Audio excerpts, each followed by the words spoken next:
ನಮಸ್ಕಾರ. ಮತ್ತೆ ನಿಮಗೆಲ್ಲ ದುಡ್ಡಿನ ಮಾತು ಕಾರ್ಯಕ್ರಮಕ್ಕೆ ಸ್ವಾಗತ. ಗೋಲ್ಡ್ ₹200 ಇಳಿದಿದೆ. ಆದರೂ ಕೂಡ 22 ಕ್ಯಾರೆಟ್ ಗೋಲ್ಡು ₹14,000, 24 ಕ್ಯಾರೆಟ್ ಗೋಲ್ಡ್ 15,270. ಬೆಳ್ಳಿ 260 ಅಂತ ಹೇಳ್ತಾ ಇದ್ದಾರೆ. ಆಕ್ಚುಲ್ ಆಗಿ ಮಾರ್ಕೆಟ್ ಅಲ್ಲಿ ₹235, ₹92.65, $8.95. ಹಾಗೆ ಮಾರ್ಕೆಟ್ ಮಲಗ್ಬಿಟ್ಟಿದೆ. 150 ಪಾಯಿಂಟ್ ವರೆಗೂ ಕೆಳಗಡೆ ಇಳಿದು ಈಗ 175 ಪಾಯಿಂಟ್ ಮೈನಸ್ ಅಲ್ಲಿದೆ. ಬ್ಯಾಂಕ್ ನಿಫ್ಟಿನು ನಿಯರ್ಲಿ 500 ಪಾಯಿಂಟ್ ಅಷ್ಟು ಇಳಿದು ಈಗ 456 ಪಾಯಿಂಟ್ ಅಲ್ಲಿ ಇದೆ. Auto index -0.7, health index 1.3 minus, pharma +0.2, FNCG -0.2, metal 1. Overall ಆಗಿ ಮೂಡ್ ಸರಿಯಾಗಿಲ್ಲ ನಾಡಿಗೆ. ಇವತ್ತು ನೋಡಿದ್ರಿ ಅಂತಂದ್ರೆ ಮುಖ್ಯ ಸುದ್ದಿ, ಕರ್ನಾಟಕ ಬ್ಯಾಂಕು 250 ದಾಟಿದೆ. 52 week high. M&M 0.3% lower, Infosys 2.1% lower, Manappuram 1.8% lower, IndusInd bank 1.5% lower, Tamil Nadu mercantile bank 1.3% lower. ಈ ಸ್ಟಾಕ್ನೆಲ್ಲ ಕನ್ಸಿಡರ್ ಮಾಡುವಾಗ ನಿಮಗೆ ಒಂದು ಒಳ್ಳೆ ಪೇಷನ್ಸ್ ಬೇಕು ಅಂತ ಹೇಳಿದ್ದೆ. ಮೊದಲು ನಾನು ಮಾತಾಡುವಾಗ ಕರ್ನಾಟಕ ಬ್ಯಾಂಕು ₹30, ₹35 ನಲ್ಲಿ ಇತ್ತು. ₹20 ರೈಟ್ಸ್ ಇಶ್ಯೂ ಬೇರೆ ಇತ್ತು. ₹70 ಹಲವು ವರ್ಷ ಇತ್ತು. ಹಲವು ವರ್ಷ ಅದನ್ನ ಮಾತಾಡ್ತಾ ಇದ್ವಿ. 130, 140 ಅಂತ ಸ್ವಲ್ಪನೇ ಏರ್ತು. ಈಗ ಮಾರ್ಕೆಟ್ ವೀಕ್ ಆಗಿರುವಂತ ಸಮಯದಲ್ಲಿ ಈ ಶಾರು 250 ದಾಟಿದೆ. 250 ಅಂತ ಅನ್ನೋದು ಆಲ್ ಟೈಮ್ ಹೈ ಅಲ್ಲ.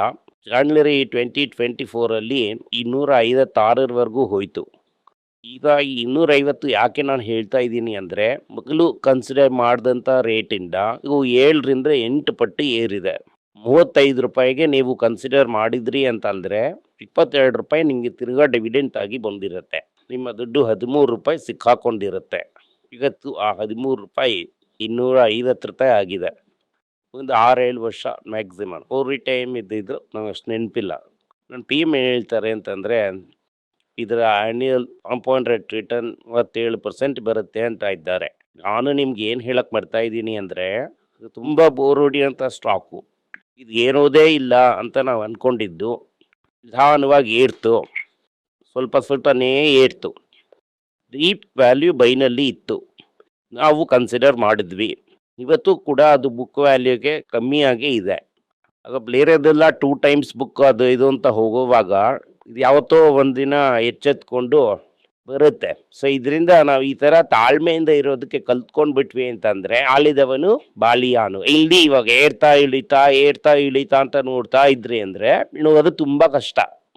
ಇದನ್ನೇ ನಾನು ನಿಮಗೆ ಹೇಳಕ್ ಬಂದಿದ್ದು. ಇದೇ ಥರ ತಂಗೊಮ್ಮೈಲ್ ಇವತ್ತು 4,600 ಇದೆ. ₹250, ₹300 ಕೋವಿಡಲ್ಲಿ ಕನ್ಸಿಡರ್ ಮಾಡಿ ಒನ್ ಬೋನಸ್ನ ನೋಡಿ 125, 150 ಅಂತಾನೆ ಇಟ್ಕೊಳ್ಳಿ. ಇವತ್ತು 4,200.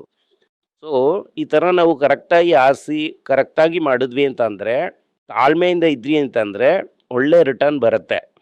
10ರಲ್ಲಿ 6 ಸ್ಟಾಕು ಈ ಥರ ಒಳ್ಳೆ ರಿಟರ್ನ್ ಬಂದ್ಬಿಡ್ತು ಅಂದರೆ ಹೆಂಗೆ ಹೋದ್ರೂ ನಿಮಗೇನು ಪ್ರಾಬ್ಲಮ್ ಇಲ್ಲ. ಇದು ಯಾಕೆ ನಾನು ಈ ರೀತಿ ಹೇಳ್ತಾ ಇದ್ದೀನಿ ಅಂದರೆ, ಇದರಲ್ಲೇ ನಾವು ಮಾಡಿದಂಥ ಈ ಪಟಾಕಿ ಲಿಸ್ಟಲ್ಲಿ ಒಂದು 10 ಸ್ಟಾಕು ನಾವು ಈ ಥರ ಹೇಳಿರ್ತೀವಿ. ಮತ್ತು ನೀವು ಅವಸರ ಪಡ್ತಾ ಇದ್ದೀರಾ. ಸರಿ, ಇವಾಗ ಯಾಕೆ ಇವತ್ತು ಮಾರ್ಕೆಟ್ ಈ ಥರ ಆಗೋಯ್ತು ಅಂತ ನೀವು ನೋಡಿದ್ರಿ ಅಂದರೆ, ಹೋಮೋಸ್ರು ಇರಾನು ಬಾಕ್ಲಾಕಿ ಬೀಗ ಹಾಕ್ಬಿಟ್ಟು ಬೀದಕ್ಕೆ ಕಳೆದೋಯ್ತು ಅಂತ ಹೇಳ್ಬಿಟ್ಟ. ಸೊ ಯಾಕೆ ಅಂತಂದರೆ ಇಸ್ರೇಲಲ್ಲಿ ಗುಂಡು ಹಾಕಿದ್ದಾನೆ. ಇಸ್ರೇಲ್ ಹೇಳ್ತಾನೆ ಅದರಲ್ಲಿ ಅಗ್ರಿಮೆಂಟಲ್ಲಿ ಇದೆಯಾ ಇಲ್ವಾ ನಂಗೆ ಗೊತ್ತಿಲ್ಲ ಅಂತ ಹೇಳಿದ್ದಾನೆ. ಈಗ ಹೇಳ್ಬಿಟ್ಟ ಈಗ ಸೀಸ್ ಫೈರ್ ವೈಲೇಷನು ದೇಶದವನ್ನ ನಂಬೋದಕ್ಕಾಗಲ್ಲ, ಇದನ್ನು ನಾವು ಫಸ್ಟೇ ಹೇಳಿದ್ವಿ ಅಂತ ಹೇಳಿದ್ದಾನೆ.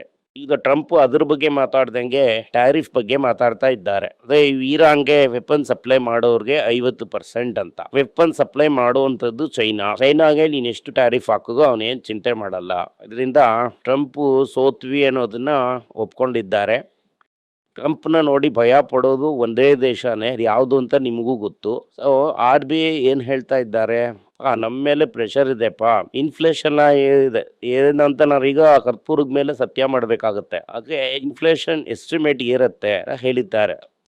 ಅದರಿಂದ ಏನು ಹೇಳ್ತಾರೆ ಅಂದರೆ, ಕರೆಂಟ್ ಅಕೌಂಟ್ ಡೆಫಿಸಿಟ್ ಏರ್ತಾ ಇದೆ, ರೂಪಾಯಿ ವೀಕ್ ಆಗ್ತಾ ಇದೆ, ಆಯಿಲ್ ಪ್ರೈಸ್ ಏರಿದ್ರಿಂದ ಅದರಿಂದ ನಮಗೆ ಪ್ರಾಬ್ಲಮ್ ಆಗಿದೆ ಅಂತ. ವರ್ಲ್ಡ್ ಬ್ಯಾಂಕು ಇಂಡಿಯಾದ ಗ್ರೋತ್ ಕಡಿಮೆ ಆಗುತ್ತೆ ಅಂತ ಹೇಳ್ತಾ ಇದ್ದಾರೆ. ಗೋಲ್ಡ್ ಸಿಲ್ವರು ನಾನು ಹೇಳಿದ ತರ ವಾರ್ ನಿಂತೋಯ್ತು ಅಂದ ಕೂಡಲೇ ಏರ್ತು. ಇಡೀ ಸೀಸ್ ಫೈರ್ ಅಲ್ಲಿ ಹೋಮೋಸ್ನ ಮುಚ್ಚಿಬಿಟ್ರು ಅಂತ ಗೊತ್ತಾದ್ಮೇಲೆ ತಿರ್ಗಾ ಕೆಳಗಡೆ ಇಳಿದ್ಬಿಡ್ತು. ಈ ಡಾಲರ್ ಮೇನು ಕೆಳಗೂ ಹೋಗ್ತಾ ಇರೋದ್ರಿಂದ ಈ ರೀತಿ ಇದೆ. ಟೈಟನ್ ಒಂದು ರೆಕಾರ್ಡ್ ಹೈಗೆ ಹೋಗಿದೆ. ಸ್ಟ್ರಾಂಗ್ ಜ್ಯುವೆಲ್ರಿ ಡಿಮ್ಯಾಂಡ್ 46% ಗ್ರೋತ್ ಇದೆ. ಹಾಗಾಗಿ ಲ್ಯಾಬ್ಝೋನ್ ಡೈಮಂಡ್ ಈ ತರ ಹಲವು ಐಡಿಯಾಗಳನ್ನ ಮಾಡ್ತಾ ಇದ್ದಾರೆ. U4 ಅಲ್ಲಿ ಈ ಜೆಮ್ಸ್ ಅದು ಇದು ಅಂತ ತಗೊಂಡ್ ಬಂದು ಹೇಗೆ ಇದರಲ್ಲಿ ಮಾರ್ಜಿನ್ ಮಾಡ್ಬೋದು ಅಂತ ನೋಡ್ತಾ ಇದ್ದಾರೆ. RBI ಇನ್ನು ಯಾವ ಡಿಸಿಷನ್ ತಗೊಂಡಿಲ್ಲ ಅಂತ ಹೇಳ್ತಾ ಇದ್ದಾರೆ. ಟಾಟಾ ಅಂಡ್ ಸನ್ಸ್ ಲಿಸ್ಟ್ ಅಲ್ಲಿ ರೇಣು ಶ್ರೀನಿವಾಸನ್ ಏನ್ ಹೇಳಿದ್ದಾರೆ ಅಂತಂದ್ರೆ RBI ಹೇಳ್ಬಿಟ್ಟೆ ನನಗೆ ಬೇರೆ ದಾರಿ ಇಲ್ಲ ಅಂತ ಹೇಳಿದ್ದಾರೆ. ಅದನ್ನ ಹಿಡ್ಕೊಂಡು ನಾವ್ ಹಿಂಗೆ ಡ್ಯಾನ್ಸ್ ಆಡ್ತಾ ಇದ್ದೀವಿ. RBI ನಿರ್ಧಾರ ತಗೊಂಡ್ರೆ ಇವ್ರು ಅಪೀಲ್ ಹೋಗ್ತಾರಾ ಅನ್ನೋದನ್ನ ನೋಡ್ಬೇಕು. ಅದರಿಂದ ಇವತ್ತೋ ನಾಳೆನೋ ಈ ಇಶ್ಯೂ ಬರೋದಿಲ್ಲ. ಟಾಟಾ ಮೋಟಾರು ಗ್ಲೋಬಲ್ ಎಕ್ಸ್ಪಾನ್ಷನ್ ನ JNR ಸೈನರ್ಜಿನ ಟೈಟ್ ಮಾಡಿದ್ದಾರೆ. ಸೊ ಡಿಮರ್ಜರ್ ಆದ್ಮೇಲೆ EV ನ ಭಯಂಕರವಾಗಿ ಪುಷ್ ಮಾಡ್ತಾ ಇದ್ದಾರೆ. ಅದರಿಂದ JL ಆಗೆ ಒಳ್ಳೆ ಗ್ರೋತ್ ಇರುತ್ತೆ ಅಂತ ಹೇಳ್ತಾ ಇದ್ದಾರೆ. ಹುಂಡಾಯ್ ಕೂಡ ಬೆಲೆ ಏರಿದೆ. ಅದೇ ನಮ್ಮೂರಲ್ಲಿ ಬೆಲೆ ಏರಿಕೆ ಆಗಿಲ್ಲ. ಎಲ್ಲಾ ಕಾರು, ಎಲ್ಲಾ ಮೋಟರ್ ಸೈಕಲ್, ಎಲ್ಲಾ ಟೂ ವೀಲರ್ ಎಲ್ಲಾದ ಬೆಲೆನೂ ಏರಿದೆ. ಆದ್ರೆ ಬೆಲೆ ಏರಿಕೆಗಳು ಮಾತ್ರ ಆಗಿಲ್ಲ. May 1ನೇ ತಾರೀಕಿಂದ ರೇಟ್ ಏರುತ್ತೆ ಅಂತ ಹೇಳಿದ್ದಾರೆ. ಬಾಷ್ ಏನ್ ಮಾಡಿದ್ದಾನೆ ಅಂತಂದ್ರೆ ಒಂದು 9,000 ಕೋಟಿನ ಇನ್ವೆಸ್ಟ್ ಮಾಡಿ ಇವೇ ಆಟೋ ಟೆಕ್ನಾಲಜಿ ಇಂಟೆಗ್ರೇಷನ್ ಸ್ಟ್ರೆಂಥನ್ ಮಾಡಿದ್ದಾರೆ. ಇವತ್ತು TCS ನ 4th ಕ್ವಾರ್ಟರ್ ರಿಸಲ್ಟ್ಸ್ ಬರುತ್ತೆ. ಇದ್ರ ಜೊತೆ ಟೋಟಲ್ ಇಯರ್ ರಿಸಲ್ಟ್ಸ್ ಬರುತ್ತೆ. ರೆವೆನ್ಯೂ 14% ಏರುತ್ತೆ. ಇದು ಡಿಮ್ಯಾಂಡ್ ಏರಿರೋದ್ರಿಂದ ಇರೋದಿಲ್ಲ. ಇದೇ ಏರಿದ್ರು ಇದು ರುಪಿ ವೀಕ್ನೆಸ್ ಇಂದ ಏರುತ್ತೆ. ಇವರ ಪ್ರಾಫಿಟ್ಸ್ ಕೂಡ ಏರುತ್ತೆ. ಡಿವಿಡೆಂಟ್ ಎಷ್ಟು ಕೊಡ್ತಾರೆ ಅನ್ನೋದನ್ನ ನಾವು ಕಾದಿದ್ದೇ ನೋಡ್ಬೇಕಾಗತ್ತೆ. ಝೈಡಸ್ ಲೈಫ್ ಸೈನ್ಸಸ್ಗೆ USFDA ಪೈಪ್ಲೈನ್ ಚೆನ್ನಾಗಿದೆ. USFDA ಅಂತಂದ್ರೆ ಅಥಾರಿಟಿ ಕೊಡುವಂತ ಅಪ್ರೂವಲ್ ಇರೋದ್ರಿಂದ ಸ್ಟ್ರಾಂಗ್ ಆಗಿ ಇದೆ. ಮಣಪ್ಪುರಂ ಅಲ್ಲಿ ಸ್ವಲ್ಪ ಹಳೆ ಗವರ್ನರು ಇಂಟರ್ನಲ್ ಗವರ್ನೆನ್ಸ್ ಅಲ್ಲಿ ಸ್ವಲ್ಪ ಸ್ಮಾಲ್ ಇನ್ಸೈಡ್ ಟ್ರೇಡಿಂಗು ನಡೆದಿದೆ. ಹಂಗಂತಂದ್ರೆ ಕಂಪನಿನಲ್ಲಿ ಇರುವಂತ ಯಾರೋ ಒಬ್ಬ ಸೀನಿಯರ್ ಆಫೀಸರ್ ಯಾವುದೋ ಬೈಸೆಲ್ ಮಾಡಿದ್ದಾರೆ.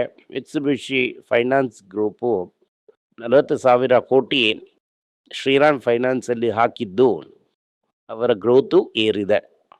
ಬ್ಯಾಂಕ್ಗೆ ಡೆಪಾಸಿಟ್ ಬರ್ತಾ ಇಲ್ಲ, ಅದಕ್ಕೇನಾದ್ರೂ ಸೊಲ್ಯೂಷನ್ ಕೊಡಿ ಅಂತಂದ್ರೆ ರಿಸರ್ವ್ ಬ್ಯಾಂಕ್ ಏನ್ ಮಾಡಿದ್ದಾರೆ ಅಂದ್ರೆ ಇರುವಂತ ಪ್ರಾಫಿಟ್ನೆಲ್ಲ ನೀವು ಕ್ಯಾಪಿಟಲ್ ಅಲ್ಲಿ ತೋರಿಸ್ಬೋದು ಹಂಗಂತ ಹೇಳಿ ಟೈರ್ 1 ಕ್ಯಾಪಿಟಲ್ ಈ ಬೇಸಿಸ್ ಪಾಯಿಂಟ್ಸ್ ಅಂದ್ರೆ 0.6 ಇಂದ 1.2% ನ ಏರಿಸಿದ್ದಾರೆ. ಹಂಗಂತಂದ್ರೆ ನೀವು ಡೆಪಾಸಿಟ್ ಇಲ್ದಂಗೆ ಸ್ವಲ್ಪ ಲೆಂಡಿಂಗ್ ಜಾಸ್ತಿ ಮಾಡ್ಬೋದು ಅಂತ ಅರ್ಥ. ಟೆಸ್ಲಾ ಇಂಡಿಯಾದಲ್ಲಿ ಮಲಗ್ಬಿಟ್ಟಿದೆ. 140 ಕಾರ್ಗಳಷ್ಟೇ ಮಾರಿದೆ. ಅದಕ್ಕಿಂತ ವಿಂಫಾಸ್ಗೆ ಚೆನ್ನಾಗಿ ಮಾಡಿದೆ. CYD ಕೂಡ ಚೆನ್ನಾಗಿ ಮಾಡಿದೆ. ಅದರಿಂದ ಅಮೆರಿಕಾದಲ್ಲೂ ತುಂಬಾ ಜನರಿಗೆ ಟಾಟಾ ಅಂತ ಹೇಳ್ತಾ ಇದ್ದಾರಂತೆ. ಇಲ್ಲಿ ಆರಕ್ಕೆ ಲೆಟರ್ ಹಾಕಿತ್ತಾರ, ಅಲ್ಲಿ ಹಲವು ಜನರಿಗೆ ಲೆಟರ್ ಬರ್ತಾ ಇದೆ AI ಇಂದ ಅಂತ. ಅದರಿಂದ ಹಲವರಿಗೆ ಈ ಕೆಲಸದ ಅವಕಾಶಗಳು ಹೋಗ್ಬಿಡುತ್ತೆ ಅಂತ. ಡಿಮ್ಯಾಟ್ ಅಕೌಂಟ್ ಓಪನ್ ಮಾಡಿ ಮಂಗಾತ ಆಡೋದು ಕಡಿಮೆ ಆಗ್ಬಿಟ್ಟಿದ್ಯಂತೆ. 22% ಕಡಿಮೆ ಆಗಿದೆ ಅಂತ ಹೇಳ್ತಾ ಇದ್ದಾರೆ. ರಿಟೈಲ್ ಇನ್ವೆಸ್ಟರು ಹಾಕ್ದಂಗೆ ಓಡೋಗ್ಬಿಟ್ಟಿದ್ದಾರೆ.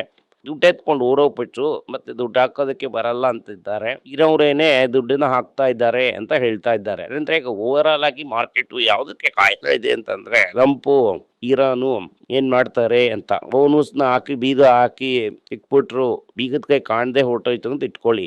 ಇದ್ದಂತ 15% ಕಚ್ಚಾ ತೈಲದ ಬೆಲೆ ತಿರ್ಗಾ ಏರುತ್ತೆ. ಎಕನಾಮಿಕ್ ಟೈಮ್ಸ್ ಅಲ್ಲಿ ಬಿಸ್ನೆಸ್ ಮ್ಯಾನ್ ಎಲ್ಲ ಏನ್ ಹೇಳ್ತಾ ಇದ್ದಾರೆ ಅಂತಂದ್ರೆ 2 ತಿಂಗಳಿಗೆ ಈ ಪ್ರಾಬ್ಲಮ್ ಎಲ್ಲ ಸಾಲ್ವ್ ಆಗಲ್ಲ ರೀ.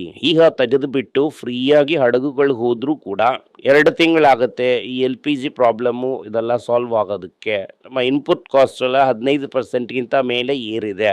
ಜನರಿಗೆ ಹೇಗೆ ಬೆಲೆ ಜಾಸ್ತಿ ಮಾಡೋದು ಅಂತ ನಾವು ನೋಡ್ತಾ ಇದ್ದೀವಿ ಅಂತ ಹೇಳ್ತಾ ಇದ್ದಾರೆ. ಇವತ್ತು ಹೋಮಸ್ ಅಲ್ಲಿ ಈ ತರ ಒಂದು ಪ್ರಾಬ್ಲಮ್ ಬಂದ್ಬಿಟ್ಟಿದೆ. ಇದು ಹೆಂಗೆ ಸಾಲ್ವ್ ಆಗುತ್ತೆ ಅಂತ ಅನ್ನೋದು ಗೊತ್ತಿಲ್ಲ. ಅದರಿಂದ ಚಿನ್ನದ ಬೆಲೆ 2 ದಿನ ಕಡಿಮೆ ಆಗುತ್ತೆ. ನೆನೆ 200 ರೂಪಾಯಿ ಬಿತ್ತು. ಇದು ಇವತ್ತು ಎಕ್ಸ್ಕ್ಲೇಟ್ ಆದ್ರೆ ನಾಳೆ ಇನ್ನೊಂದು 100-200 ರೂಪಾಯಿ ಬೀಳತ್ತೆ. ಇದೇ ಸಮಯದಲ್ಲಿ ಪೀಸ್ ಕಂಡ್ಬಿಡ್ತು, ಅದನ್ನ ಗೊತ್ತಿಲ್ಲದೆ ಆಗೋಯ್ತು ಅಂತ ಹೆಸರು ಹೇಳ್ಬಿಟ್ಟ ಅಂತಂದ್ರೆ ಇವರು 1-2 ಏಟ್ ಹಾಕ್ಬಿಟ್ಟು ಮತ್ತೆ ಹಡಗನ್ನ ಬಿಡ್ತಾರೆ. ಈಗ ಸದ್ಯಕ್ಕೆ ಏನು ಕ್ಲಾರಿಟಿ ಇಲ್ಲ. ಇಸ್ಲಾಮಾಬಾದಲ್ಲೇ ಮೀಟಿಂಗ್ ನಡೆಯುತ್ತೆ. ನಾಳೆ ಇಸ್ಲಾಮಾಬಾದಲ್ಲಿ ಮೀಟಿಂಗ್ ನಡೀತಾ ಇದೆ. ಇರಾನ್ ಆ ಮೀಟಿಂಗ್ಗೆ ಬರ್ತಾರಾ ಅಂತ ನೋಡೋಣ. ಇರಾನಲ್ಲಿ ನಿಮ್ಗೆ ಗುಂದಾಗ್ತೇ ನಾನು ಬರಲ್ಲ ಅಂತನ. ವಿಕ್ರಮ್ ಭಾಗವತರ್ ಏನು ಹೇಳಿದ್ದಾರೆ ಅಂತಂದ್ರೆ ವೈಸ್ ಪ್ರೆಸಿಡೆಂಟ್ JD ಮೋನ್ಸೆ ಹೋಗಿ ಮಾತಾಡ್ತಾರೆ ಅಂತ. ಸೊ ಅವರಿಗೆ ಏನು ಅಥಾರಿಟಿ ಕೊಟ್ಟಿದ್ದಾರೆ, ಅವ್ರು ಏನು ಮಾತಾಡ್ತಾರೆ ಅನ್ನೋದನ್ನ ಇಟ್ಕೊಂಡೇ ನಾಳೆ ಮಾರ್ಕೆಟು ಮೂವ್ ಆಗುತ್ತೆ. ಧನ್ಯವಾದಗಳು. ನಿಮಗೆ ಏನಾದರೂ ಸಂದೇಹ ಇದ್ದು ನನ್ನನ್ನು ಕಾಂಟ್ಯಾಕ್ಟ್ ಮಾಡಬೇಕು ಅಂತ ಅನ್ಕೊಂಡ್ರಿ ಅಂದರೆ ಸ್ಕ್ರೀನ್ ಮೇಲೆ ಬರ್ತಾ ಇರುವಂತಹ ಮೇಲ್ ಐ ಡಿಗೆ ಮೆಸೇಜ್ ಮಾಡಿ, ನಮ್ಮ ಟೀಮ್ ನಿಮ್ಮನ್ನ ಕಾಂಟ್ಯಾಕ್ಟ್ ಮಾಡ್ತಾರೆ.